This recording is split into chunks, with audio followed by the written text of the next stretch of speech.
Hi friends, இப்போ நம்ம பார்க்க போகிறது ஆட்டு ரத்த பொரியல் பார்க்க போகிறோம். ஒரு பாத்திரத்தில் தண்ணி ஊற்றி ரத்தத்தை இதில் போட்டு நல்லா திருப்பி விட்டு நல்லா வேக வச்சுக்கலாம்.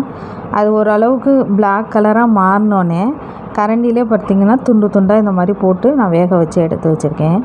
இந்த மாதிரி நல்லா சாஃப்டாக அளவுக்கு வெந்தால் எப்போதும் எடுத்து நம்ம கொஞ்சம் ஆற வச்சுட்டு நல்லா குட்டி குட்டியாக நம்ம கட் பண்ணி எடுத்துக்கலாம்.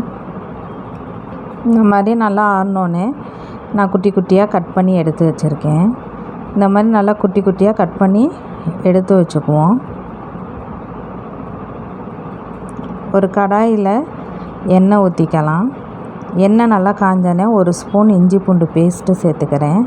ஒரு சின்ன ஸ்பூனில் ஒரு ஸ்பூன் பட்டைத்தூள் சேர்த்து இதை நல்லா கொஞ்சம் பொரிஞ்சு வந்தோடனே வெங்காயம் சேர்த்துக்கலாம். வெங்காயம் ஒரு வதக்கிட்டு லைட்டாக ஒரு 2 பீஸ் அளவுக்கு தக்காளி சேர்த்துக்குவோம். இதையும் நல்லா வதக்கிக்குவோம். ஊற வச்சு எடுத்து வச்சுருக்க கடலைப்பருப்பு ஒரு 2 ஸ்பூன் அளவுக்கு ஊற வச்சுருக்கேன். அதையும் இதோட சேர்த்துக்குவோம். இதையும் சேர்த்துட்டு ரத்தத்தை குட்டி குட்டியாக கட் பண்ணி வச்சுருக்கோம்ல, அதையும் இதோட சேர்த்து ஒரு லைட்டாக ஒரு வதக்கிக்குவோம். இது நல்லா கொஞ்சம் வதங்கினோன்னே மசாலா சேர்த்துக்கலாம். ஒரு சின்ன ஸ்பூனில் ஒரு 3/4 ஸ்பூன் மஞ்சத்தூள் சேர்த்துக்கிறேன். காரத்துக்கு ஏற்றாப்புல மிளகாத்தூள் சேர்த்துக்கலாம்.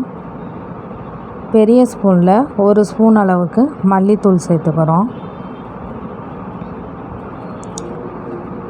இந்த மசாலா எல்லாம் ஒன்று சேர்கிற அளவுக்கு இது பண்ணிக்கிட்டோம்.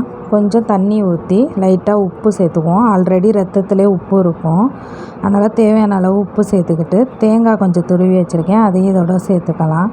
இந்த மாதிரி நல்லா கிளறி எடுத்துக்குவோம்.